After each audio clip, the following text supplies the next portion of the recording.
last Monday at the CES 2020, Hyundai unveiled its brand new partnership with Uber to develop flying vehicles.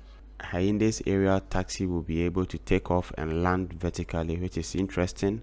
It will be able to accommodate as many as 4 passengers and cruise at up to 200 miles per hour. It will be fully electric with a range of 60 miles. So for town or city operations, I think that's fair for us. But up to 4 passengers, it would be better if it were 5. But if it were 5 passengers, it means there has to be no pilot on board.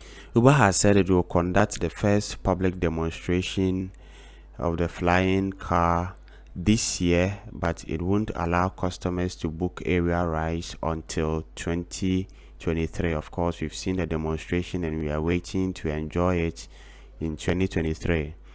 For this project, Uber is working with NASA and some other companies, so it has deals not just with Hyundai, but it has deals with NASA. It is working with Testrons Incorporated, Bell. It is working with Joby Aviation, and even has a deal with a Brazilian aerospace manufacturer called Embraer.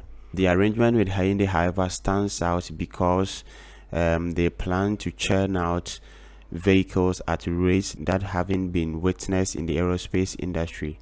Eric Allison, who is head of Uber Elevate, says that the high volume would, in theory, decrease the price per trip and make the air taxi network financially viable.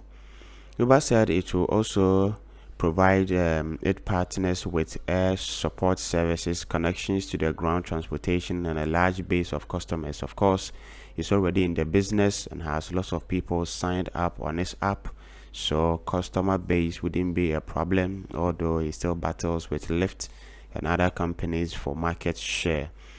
And it is also going to provide Lyft landing and takeoff sites for its vehicles, for the area vehicles. I mean, of course, it can leverage its existing real estate deals with Haywood Properties, for instance, and with Signature Flights Support. All these are real estate groups that it can sign deals with to use their premises as takeoff and landing pads. Now, as it stands now, Hyundai says that it's going to need a human pilot to operate its vehicles because autonomy for the vehicles hasn't been developed as at yet. But then the timeline for autonomy hasn't been given. We are waiting on Hyundai to tell us that in the nearby future. Hyundai is only the latest, biggest company to announce its entrance into the flying taxi or flying vehicle arena.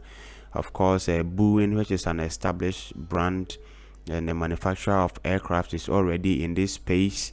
In 2019, it first demonstrated at a small airport in Washington, D.C., how its autonomous flights and autonomous vehicles are going to work. Larry Page, who is also the co-founder of Google, has invested in some smaller startups, including Kitty Hawk and Opener, and these startups are actually developing flying vehicle technologies. That being said, William Crossley, who is a Purdue University professor who researches into aerospace design, says that we shouldn't get our hopes up yet because in his view it's going to take about 10 years or so. Within the next 10 years is when we should expect flying vehicles. So I guess it's his view of 10 years against the ambitious view of the partnership in between Uber and Hyundai, 3 years. Let's see who wins at the end of the day.